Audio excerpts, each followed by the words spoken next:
रामलला के यहां से तो व्हाट्सएप नहीं आया इसलिए आप नहीं गए क्या? फेसबुक के इनबॉक्स में भी उनने मैसेज नहीं किया रामलला ने आपको कि दुबे जी आ जाओ, तुम्हें मेरे हवाई कसम। अब बोले हमने भी कसम खा ली है, जब तक एक्स पर पोस्ट नहीं करेंगे रामलला हमारे लिए, हम जाएंगे भी नहीं। ठीक है, मैं जानना ये चाह रहा हूं कि बाबर भाईजान जो हैं उधर समरकंद में, जो 6 फुट अंदर हैं, उनकी तरफ से न्योता कौन भेज रहा है? उसका नाम मुझे जानना है ससुर, वो कौन है जो न्योता भेज रहा है आपको? 3 बार कौन गई? मैं नहीं कह रहा अपने मुंह से, 3 बार गई, 2 बार बेटा गया, 1 बार बेटे का बेटा हो आया। बोलो सियावर रामचंद्र की जय। वहां से व्हाट्सएप कौन कर रहा है उसका नाम दो हमको। टेलीग्राम आ रहा है, चिट्ठी आ रही है, अंतरदेशी आ रहा, पोस्ट कार्ड आ रहा, कबर से कौन लिख रहा है आपको ससुर? ये तो बताओ।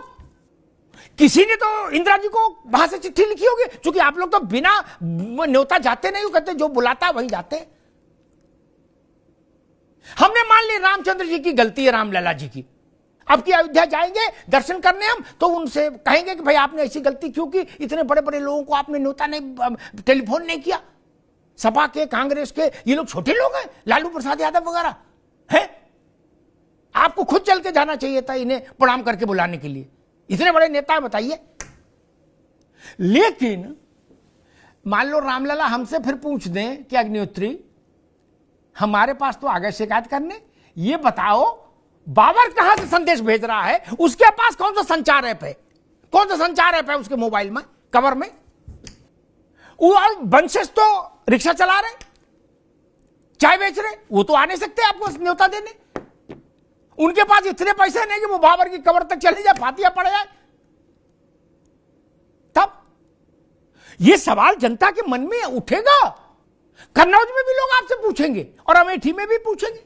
100 साल में नेहरू परिवार को टाइम ही नहीं मिला, अभी तक उसका समय नहीं आया है। चरारे शरीफ, हरारे शरीफ सब हो आए, वहां के समय नहीं आया। कौन विश्वास कर लेगा? सबको लल्लू समझ रहे हो क्या? 50 वर्ष आपकी पार्टी के परिवार को हो गए राजनीति में उत्तर प्रदेश में। 50 वर्ष 50 वर्ष में आपके पास चिट्ठी नहीं आई। टीले वाली मस्जिद और दरगाह की हर ईद पर, बकरीद पर चिट्ठी आ जाती है आपको। इधर वाला फोन बंद ही चल रहा 50 वर्ष से। नेताजी हो आते, कभी दोना लेके हाथ में एक बतासा चढ़ा देते, उनको कुछ समस्या थी? अब हो आते आप लोग। ये नहीं चलेगा, ये सिक्का ना उछालो। ये सिक्का सिर पर गिरेगा, सिर में चोट मारेगा आपके। ये ना उछाला करो। मैं विवेक जी से भी कहूंगा, आप लोग अयोध्या ना बोलो, उतने में सुरक्षित हो। बोलोगे तो तमाम चीजें खुल जाएंगी, फिर चेहरा खराब हो जाएगा। विवेक जब आपका है, आपकी भी हिम्मत को दाद दे रहा हूं महाराज, आप हाथ नीचे कर लो। और आदमी हो हाथ क्या, वो तो आंखें बंद कर ले, क्या बोले।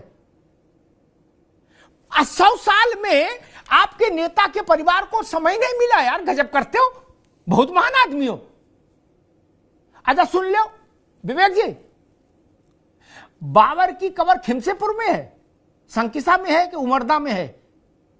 कहां है वो? तो हिंदुस्तान में भी नहीं है। वहां कौन जाता, कौन गया, किसकी पीढ़ियां गई और क्या कहने करने गई, चादर चढ़ा के क्या बोले, कौन लोग थे मुझे पता नहीं। मैं आप ज्ञानवर्धन करना चाह रहा था। अरे जिन्ना की कबर पर गए, दुनिया जानती है, अडवाणी गए। मैं आपसे सुनना चाहता हूं, आपके बड़े बूढ़े कौन थे जो उसकी कबर पर जाते रहे हर बार और फातिहा पढ़ते रहे बाबर की कबर पर? मैं जानना चाह रहा हूं। रुक जाओ, जिन्ना के तो